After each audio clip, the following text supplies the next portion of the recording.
We have a new position at Johns Island, Speaker in Residence. Please welcome James Cooke.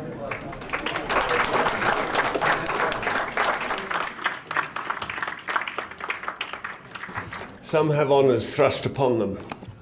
Amazing. Right. The Industrial Revolution.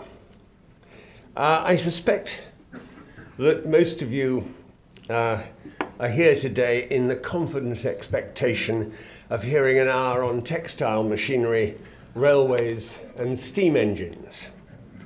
Well, there may be a bit of that, but not a lot.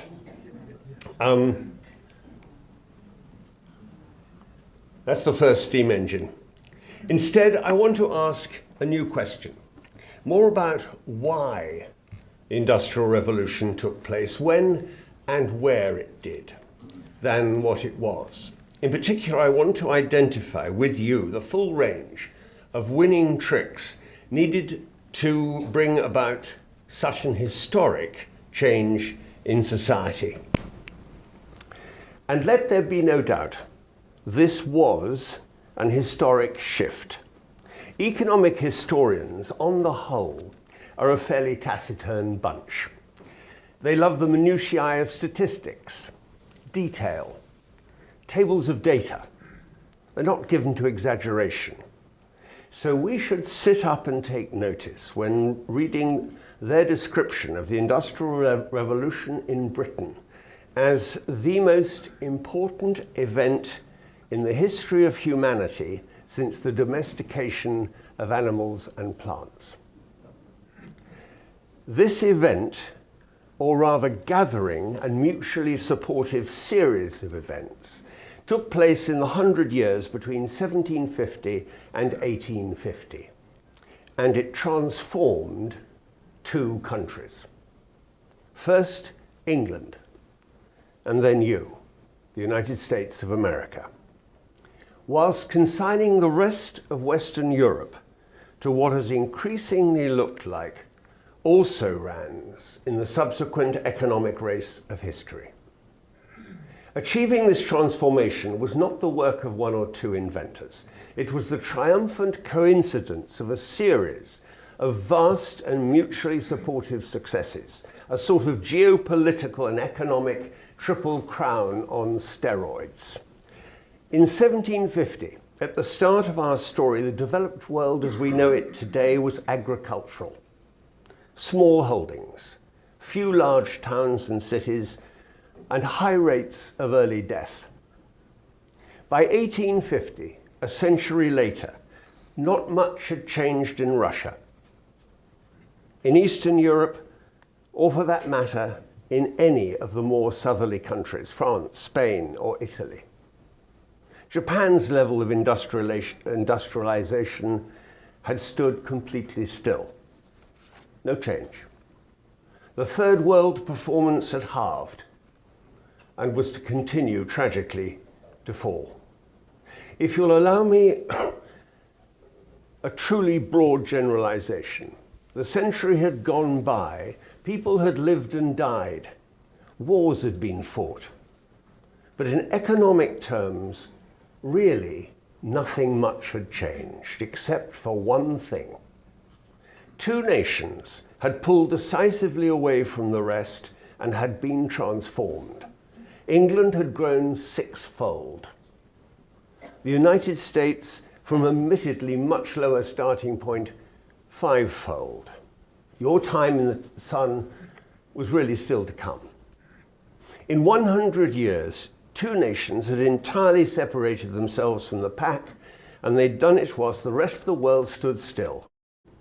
How did this transformation take place? And why did it take place first in Britain, an island nation cut off from mainland Europe, and then in a sparsely populated new nation 3,000 miles away across the Atlantic Ocean? To answer these questions, come back with me now to the start of it all, to 1750, and to a very little England, a population of just 10 million, 8 million of whom lived, worked, and died in tiny rural communities, surviving off the food they'd grown on their small holdings. They travelled little, amassed no wealth, died early. Come with me to the north of England. The two big towns, Liverpool and Manchester, had populations of less than 50,000, each roughly the size of the combined Sebastian and Vero Beach today. Most people lived in villages in the countryside around these two towns.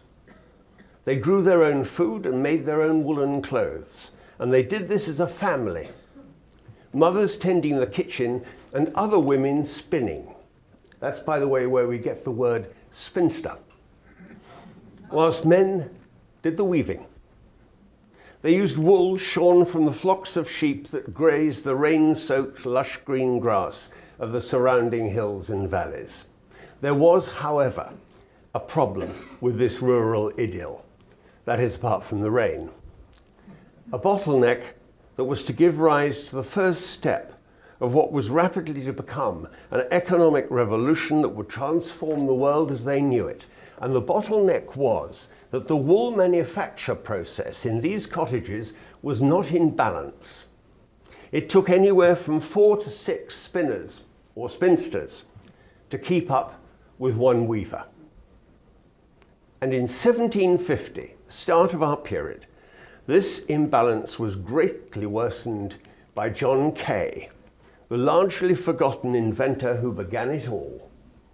Cooke was born in Bury, here, then a village just outside Manchester.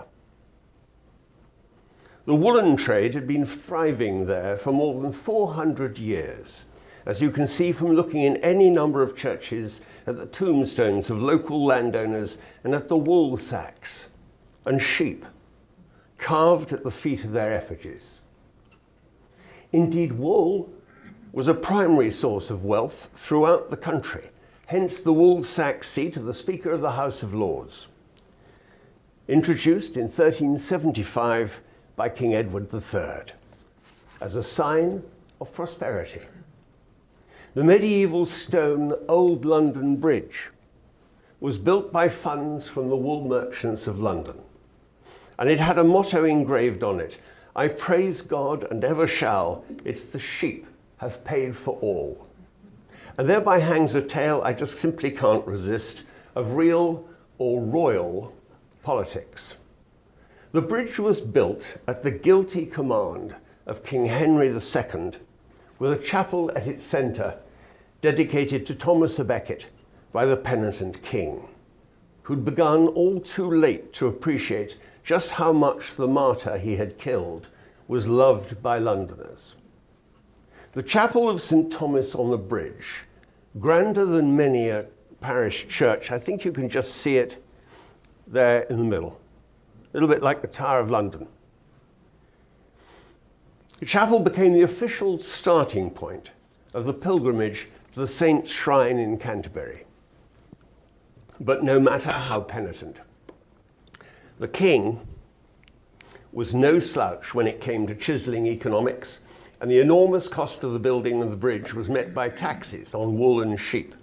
The only crossing of the Thames till you come to Putney, many miles further upriver by the then village of Fulham, which is where Noel and I used to live. But back to our story today, and to John Cooke, far away from London Bridge, up there in the rain in Bury, Lancashire. It was to be John's role in history to design the flying shuttle. This increased still further the potential speed of weavers, and so the imbalance of the overall spinning and weaving manufacture process. A speed, he wrote, which cannot be imagined, so great that the shuttle can only be seen like a tiny cloud disappearing on the instant. Cooke, no businessman, immediately faced opposition because of the disruption his improvements made to the traditional process and to traditional jobs. And he died in France 30 years later, dispirited by the resistance to and the theft of his inventions and all the subsequent patents that he'd drawn up. But he had started something. He had doubled the problem of the wool bottleneck.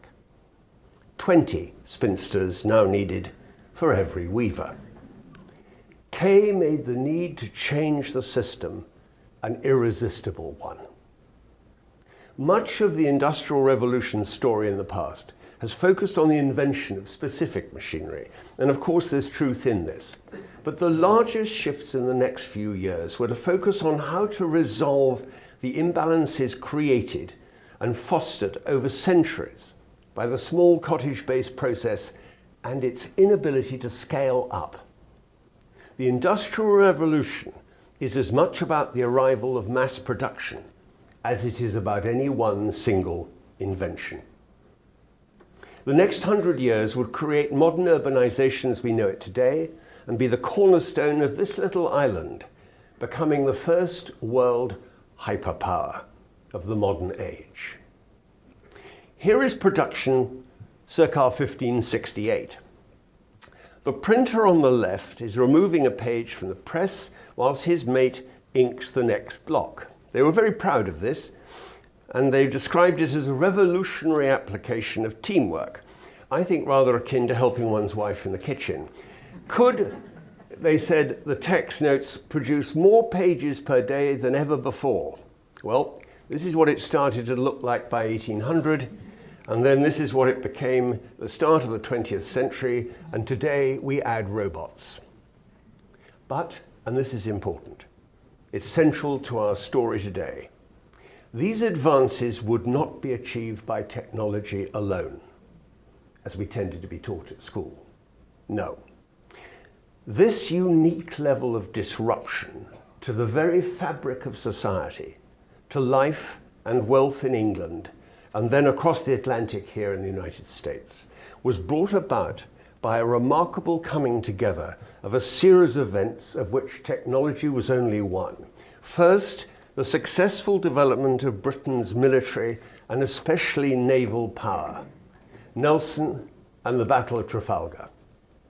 Second, the founding and growth of the British Empire, and in particular of seaborne trade routes with India, Africa, and the Americas.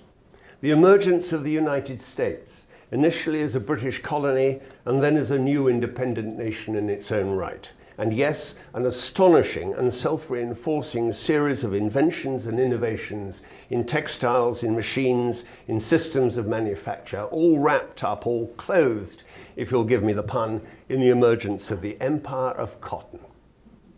This is a story of war, slavery, finance, and discovery, where just like in the movies, everything comes together at the right moment in a one-off geopolitical tour de force unlike anything in society before or since. This, if he can ever get his head round it, is the war commerce script for Spielberg's finest and longest day. And let's take war first. The focus and balance of power in the second half of the 1700s lay firmly between France, whose armies dominated the land, and England, whose navies no less commanded the sea. This was a relationship with a history. The two countries fought not one, but 7 wars against each other between 1689 and 1815. That's roughly one more every 18 years. A little more detail for the military experts amongst you. In 1750, France, with a population of 20 million, twice that of Britain, France regularly put into the field armies of over 300,000 men. England could never manage an army of more than 100,000. And accordingly, we pursued a canny policy of international alliances that shifted and faded over time to allow ourselves to avoid direct war and yet still come out on top. By 1815, France had upped its armies to 600,000. Little England, even under Wellington, could stand in the same military field only by dint of support from its allies, Russia, the Habsburg Empire, Prussia, a combined force of more than 1 million men. 1815 and the Battle of Waterloo saw the final destruction of Napoleon and of France as a land force. England had won. But in reality, throughout the period, there had been relatively little threat to British forces, to the growth of its empire, or of its trade with India, Africa, or the Americas. A happy state of affairs underpinned by Britain's continual success and strength at sea. Again, a moment for the military men here. The English and French navies were more or less similar at the start of our period, the 1750s, roughly 80 to 100 ships of the line each. But by Trafalgar in 1805, just 55 years later, and Nelson's epic home run of a victory, Britain's fleet had grown to 214, while that of France, her mind on her land battles, had remained at 80. The British Navy was unassailable. Nelson's victory at Trafalgar had been achieved not just by having more ships. The Brits also had newer, more technologically advanced ships, better trained men, and a stronger tradition of seamanship. The British Navy, by the early 1800s, provided the all-powerful underpinning of the expansion of the empire and the development of trade around the globe. British overseas trade doubled in the 20 years between 1796 and 1816. France ran out of funds. One other thing, morale. Never underestimate the significance of national spirit and attitude. The battles at sea in Spain and finally at Waterloo were of enormous political and future economic significance, and Britain won them. France endured the Revolution of 1789, and then, led by Napoleon, had ultimately suffered not just at sea, but also in a series of massive land battles that broke the backbone of its manhood.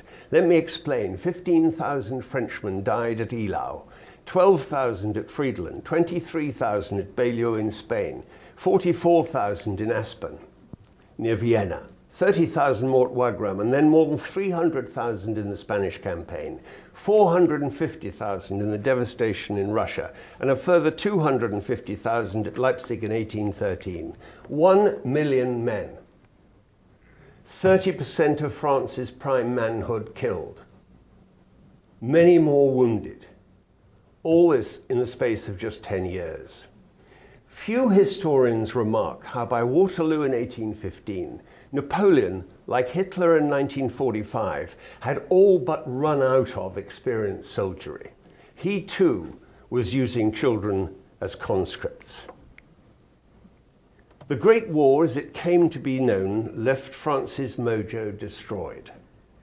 Other European countries weakened and British ascendant.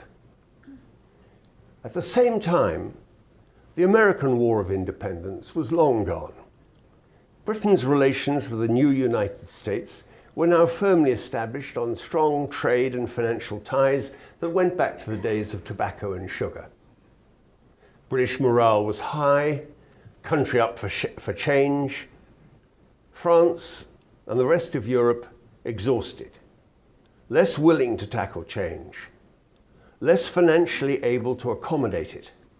And the further east and south you went across Europe, so the greater was the tyranny of distance and the more feudal, small-scale and agricultural the local economics. It's not much of an intellectual stretch to say that the 50 years surrounding Waterloo ensured that even today, most of the European states have fallen irrevocably and structurally behind. Any faltering steps other Western nations may have wanted to take then towards modernity were further and politically hampered by the resisting mass of small-scale craftsmen, farmers, winemakers, and hand-loom weavers, fundamentally opposed to the adoption of newfangled British technologies, and also to mass processes, seeing them correctly as a threat to their traditional ways of life. Between 1815 and 1850, eventually little changed in mainland Europe, and it was worse the further east and south you went. The first event, as I chose to call it, war, with an outcome that cemented Britain's preeminence. And hand in glove with its war successes was Britain's conscious use of its military to support and build its empire of trade, something it had been intermittently at for 2 centuries. Let's take an example, the British East India Company. Granted a royal charter by Queen Elizabeth I in 1600, given to James Lancaster, by the early 19th century it was accounting for nearly half of world trade in basic commodities, silk, indigo, salt, tea and cotton. It and England did this by deliberately initiating a new capitalism, what I want to call war capitalism, or war economics. The iron fist of battle within the velvet glove of trade. And all coming to a head on June the 23rd, 1757, just as we start our period, with Lord Clive's victory over the French. Yet again, the French at the Battle of Plassey in Bengal. With this victory, Britain won the east of India. Some 50 years later, the Duke of Wellington, learning his profession as a soldier and known then as Major General Arthur Wellesley, completed the conquest of India at Assaye in the west. The stage was set for a massive build-up of trade from India, managed and largely financed by the growing global financiers of the City of London. We're getting to the heart of what made the Industrial Revolution such a disruptive force. Whatever you may have thought to the contrary, whatever you were taught at school, this was no time of philanthropic voyages of discovery. This was the zenith of war economics and war commerce, and Britain was in the military and financial driving seat. Let me digress slightly to make the point and fix it in your mind. Here's a painting of the period. Charming. A bunch of English chums in what is known as a conversation piece. Unsigned, and until recently thought to be by a society painter called Zoffany. It had hung unremarked in a private collection, probably worth $1 million. Zoffany is, after all, a very eminent society painter. But this is no society painting. It hangs today in pride of place in the entrance hall of the National Library of Australia, and it is priceless. This is the first known painting of Captain Cooke. Painted by John Mortimer, it tells the story of the British Empire's expansion into the Pacific. In a sense, it summarizes the whole of our story today. At the center is Captain Cooke, then a lieutenant, pointing symbolically at the ocean he's going to explore. Seated to the left is Sir Joseph Banks, the fabulously wealthy landowner who financed much of the scientific and botanical costs of the Endeavour voyage. Dr. Solander, standing behind Banks, an apostle of the legendary Swedish botanist Carl Linnaeus, and the leader of the 8 scientists hired by Banks for the exploration. But who is Cooke looking at? To whom is he and the focus of the painting deferring? Who is the elegant man in grey on the right? He is none other than the Earl of Sandwich, First Lord of the Admiralty, the head of the British Navy, and scion of the Montagu banking family. Never mind botany, never mind tracking the stars. Cooke's secret instructions were to find New Holland, as it was then called, and to position Australia as it would become as part of the British Empire. This was no merchant effort. The boat was HMS Endeavour, His Majesty's warship. And the impulse behind the voyage was overwhelmingly that of building British power. This was a militarily funded land grab. Here, by the way, is the Earl of, painted by Zoffany.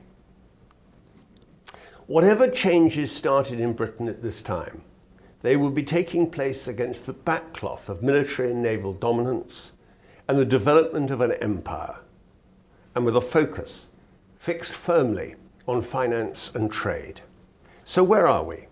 France and continental Europe have worn themselves out in a century of wars and revolutions, whereas Britain, far from being drained, has come out consistently on the winning side and used its naval and military power as the platform to claim much of the world for its own. By 1815, the middle of our age, the British Empire is fixed, from Canada to Australia and New Zealand to India and to Africa. The basis of power has been formed on war economics. The economic application of superior weaponry, remember those boats, those warships, and the now established status of a global trading network centered on London, the undisputed financial capital of the world. Where in 1750 international trade had been a high-risk system of one-off sea adventures, now the development of chronometers meant British ships, and for 40 years only British ships, could accurately navigate the seas. Cities like Bristol and Liverpool had become important destination points. London had built full-on trading and financing relations founded on the powers of contract law, as well as years of financial trust and often family close ties. The great banking family of Barings by 1850 had, like the Montagues, family-led offices in the east coast of America, in Louisiana, in India, and in Africa. Britain in 1850 ruled the waves. The sun never set on its empire, and its financial and trading grip has probably never been bettered till the recent decades of the internet. Okay, you'll say, but what about those great inventions? I thought you were going to say this talk was going to have something at least about new technology. Well, we're going to come to that. But as we'll see by the end of the story, innovation was a necessary but not sufficient part of the explanation of why Britain first, and why so successful, and why around 1800, and then why America.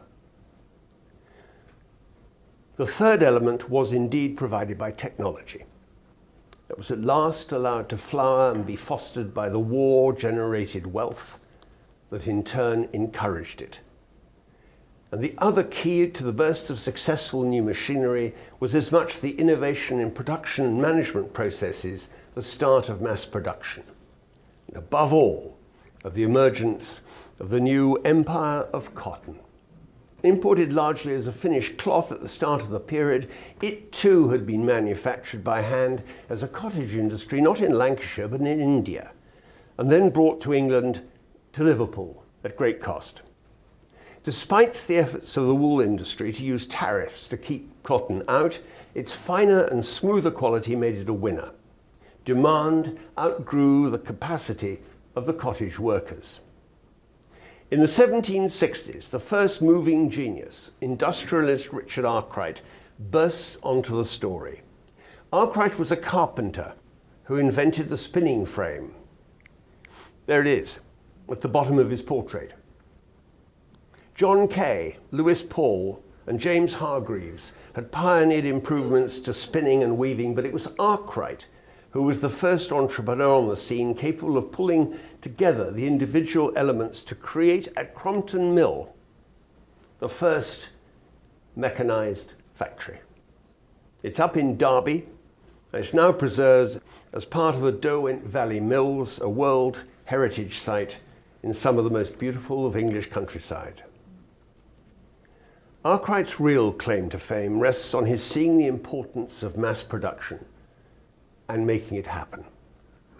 Before long, steam power was replacing water power. Now, I thought at this point I'd pander to the engineering elite amongst you and spend some quality time explaining the workings of Newcomen's steam-powered atmospheric engine. Pay attention. After all, this is the Industrial Revolution. So here goes. As you'll all know, the first piston-powered engine, is this, was notable for its closing off of the upper part of the cylinder B, making the low pressure steam from A. It was about this point in rehearsal that I noticed my lovely wife slipping into that steady slumber of complete boredom. So take it from me. A succession of innovations, great and small, pushed the efficiency of cotton production in Britain through the roof. A word about two other vital, though enabling discoveries. Up to this point, machinery had been handmade, largely made of wood, by craftsmen. Kay and Arkwright were first and foremost carpenters. But first the use of coke, and then the invention of improved hot blast technologies, and finally the application of the steam engine, you thought I'd never get to it, enabled machine tools to be made out of metal, durable, high quality, precision, and portable. Above all, they could be mass produced, were cheap and robust. The second breakthrough was in the usually overlooked field of chemicals, and in particular the discovery of bleaching powder in 1800. This is a good illustration of how inventions from elsewhere evolved in Britain and improved the process and interplay of the whole. The Scot Charles Tennant, originally a weaver, developed bleaching powder based on the discoveries of French chemist Berthollet. Remember France, fast asleep after the fatigue of all the battles it had lost. Tennant dramatically reduced the bleaching time needed from months to days. The traditional process had required repeated exposure to the sun in bleach fields after soaking with sour milk. This is a Rosedale landscape of the bleaching fields near Haarlem in Holland. And here, a century later, the first fields used by Charles Tennant. Imagine the smell, the inconsistent weather, and the changeable whiteness. After Tennant, less time, less smell, more intense white, far more efficient. And Tennant's story gives something of a feel for the pace, connectedness, and riches of the change. The historic painting of Darnley's Fields in 1800 is the year that Tennant acquired his patent. And in 1801, he produced 50 tons of bleach. 4 years later, he was producing and selling 9,000 tons. His North Glasgow chemical works were to become the largest chemical works in the world and one of the first locations for the new Stevenson Railway. And shame on all of those who thought we'd never get to the railways. It was Tennant's bleach, by the way. Now here's a nice story for those of you looking at the movie Victoria. It was Tennant's bleach, by the way, that enabled Queen Victoria a few years later in 1840 to demand the lace on her marriage train be made of snow-white cotton, as opposed to the customary highly colored materials used before. She did this because she wanted to complement the rich white sheen of her satin dress. She was the first bride to dress herself in white for a wedding. And therefore, the young queen unwittingly started both a myth and a fashion for brides to wear white, as the later myth would have it, as a symbol of purity. What else? Cement, gas lighting, glass making, paper and agriculture, roads, canals, a tracer path of engineering, chemical and metal breakthroughs that improved the efficiency of industry across the board. And it also increased the scale and cost of investment. A cottager in 1750 could afford a wooden spinning machine. The new metal machinery of 1850 was another thing altogether. Massive mills were built and whole new levels of urbanization began springing up around those factories, all financed by the growing world of banking in Manchester and London, and culminating at the end of the period in the Great Exhibition of 1851 at London's new Crystal Palace, itself perhaps the supreme example of sheet glass and cast iron. Indeed, perhaps the Great Exhibition of 1851, the first World Fair, marked the high watermark of British industrial transformation. It was a massive building erected in Hyde Park, organised by Prince Albert, the beloved husband of Queen Victoria. Here she is on the opening day. It stretched 500 yards by 125 yards, and it was visited by 6 million people. That's nearly 1/3 of the British population that had grown by then to 18 million, 80% up since 1750, the start of our period. The exhibition's surpluses were so great that they were used to fund the Victoria and Albert Museum. The exhibition was symbolic in every way, designed to showcase the British dominance in industry and culture, to include innovations and exhibits from throughout the 44 nations of the empire, as well as from Europe, and from you, the United States, represented not least by Samuel Colt with his Navy revolver, about to become standard issue in the United States military. For the Monday quarterbackers amongst you, however, it was no less symbolic that a yacht race would be initiated to celebrate the event, and would be won by the fledgling New York Yacht Club with a boat called America. The America Cup was born, and indeed the new country of America was tiptoe to take over world leadership. Both Prince Albert and his great engineer Brunel, he's the one with the cigar in his mouth on the right, would meet untimely deaths within the next decade. The Queen would go into purdah. The next World Exhibition would be held in a new palace in New York, and would be extolled by Walt Whitman as loftier, fairer, ampler than any yet, over whose roof flies the banner of freedom. War economics, the power of the empire, London as the financial and trade capital of the world, a succession of transformative innovations affecting all walks of life, these were the winning moves that created the momentum of change between 1750 and 1850. In this talk, we lack now just the final ingredient in this remarkable concatenation of successes, the source of the money, the wellspring of the cash to make all this possible. And there too it was in plain sight at the center of the Crystal Palace for anyone who cared to see. Laid out in the center aisle, the full length of the 500-yard building, was the panoply of latest textile machinery, the latest cotton equipment that made the empire of cotton the final ingredient of success for Britain, and ensured at the same time the future supremacy of the new world in the West across the Atlantic. Every move by the British hyperpower had not been a success. At the start of our period, the raw cotton came in dribs and drabs from India, an India that stoically refused to break its own cottage-based heritage. Britain had to look elsewhere to satisfy the growing demand for the fine material, and it already had the basis of trade with the United States. Together they tested and then grew cotton in the South. It was for the next 30 years or so an arrangement both timely and almost without limit. No other country had less history to overcome. No other country had such a limitless supply of cheap labor through its slaves, and virtually limitless supply of land taken as needed from its native inhabitants.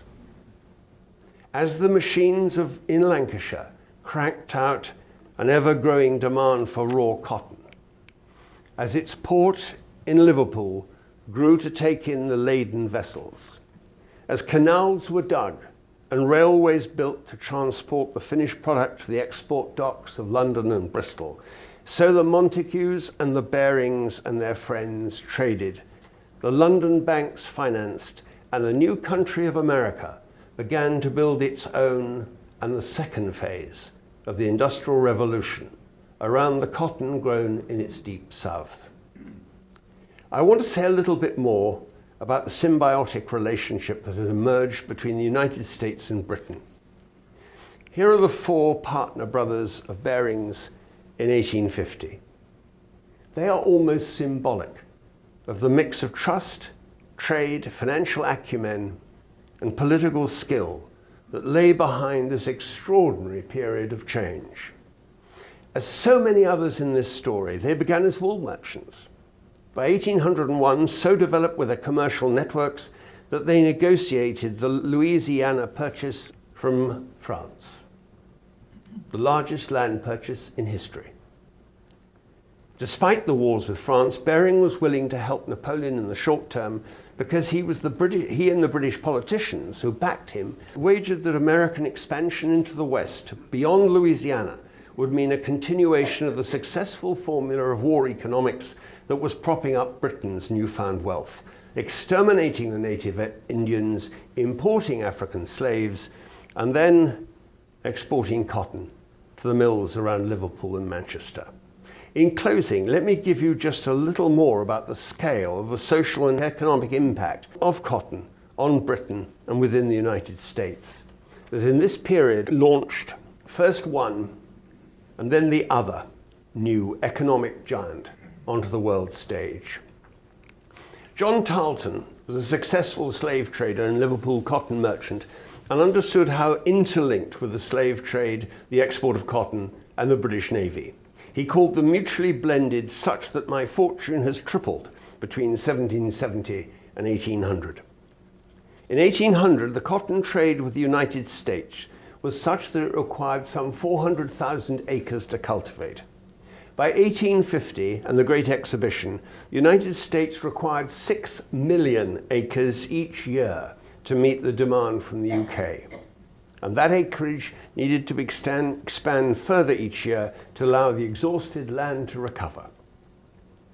Cotton can be grown anywhere where there is sufficient and timely rain and no damaging frosts, but only in the United States.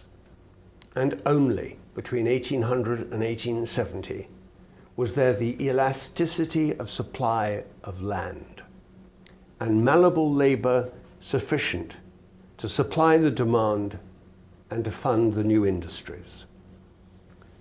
It was to the United States, and to the South in particular, that Britain turned for a response. First to the island plantations off the coast of Georgia that gave the world Sea Island cotton. Then further south, as Eli Whitney's cotton gin ushered in America's own technological revolution. Perfected around 1800, the gin massively improved productivity by removing a bottleneck in the agricultural end of the process. The way was open for large-scale cultivation, and the slave numbers grew to the point where in many rural counties they made up more than 60% of the population. As the over-cultivated land wore out, so the plantation owners moved gradually further south and west into the rich lands of Alabama, Louisiana, Mississippi, Arkansas, and eventually Texas. America now deployed the same skills of war commerce as used by the Brits a few years earlier. Already in the early 1800s, the Creek Indians under duress had given up their claims to land in Georgia. The Treaty of Fort Jackson in 1810 ceded a further 23 million acres in Georgia and Alabama. Andrew Jackson's 1818 victory over the Chickasaw Nation opened up Tennessee. 1819 saw the Choctaws walk away from the Mississippi Delta. Federal troops removed the Seminole Indians from our own rich Florida lands in 1842. And in 1845, General Kearny led the Army of the West at the initiation of President Polk to grab the land between St. Louis and California. The culmination of war economics here and the establishment of the link between the Atlantic and the Pacific Oceans. The cotton boom violently transformed huge swathes of the American countryside, and it catapulted the nation to a new world economic force. At the start of our period in 1750, capital invested in cotton production in a major center like Brazil was many times that of the United States. Just 50 years later, the United States was investing 2 times that of Brazil in cotton every year. Between 1815 and 1860, 60% of all American exports consisted of cotton. And most of that went to Liverpool, called ironically the New York of Europe. The trades were managed by Manchester merchants, and they were financed from London, working with their new partners in New York and elsewhere in the States. Liverpool's population had grown to 400,000. Manchester exceeded 1 million. Remember, 50,000 just 100 years earlier.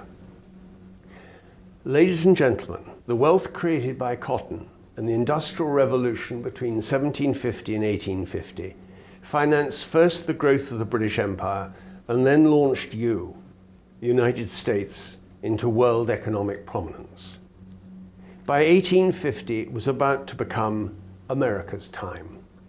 A new generation, new names, Carnegie, Vanderbilt, Morgan, Rockefeller, Mellon, would take up the gauntlet of economic change. But that's for another story, another day, perhaps indeed another Gold Series. So in ending, let me answer my opening question. How did all this happen?